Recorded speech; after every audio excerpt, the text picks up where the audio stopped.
খবর পাই গোপন সূত্রে রূপক দেবনাথ আর রতন দেবনাথের ছেলে মেয়ে দুইজনই ছোট বয়স, ওদের বিয়ে হচ্ছিল আজকে। এই খবর পেয়ে আমরা আজকে আসি, আর ওদের বিয়ে এখন পর্যন্ত আর হবে না। আর বৃহস্পতিবারে ওদেরকে চাইল্ডলাইন অফিসে আমরা কাউন্সিলিং এর জন্য ডেট দিই।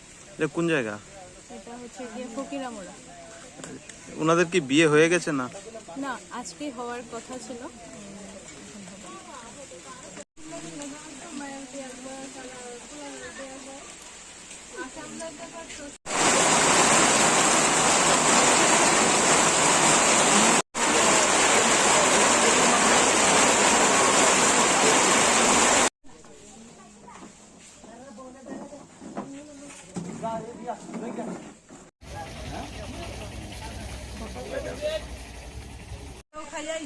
আর রাসেলা কত দুধ আছে জামটা দিয়ে আমারে খাইয়াইছে, আর রাসেলা কত দুধ আছে জামটা দিয়ে আমারে।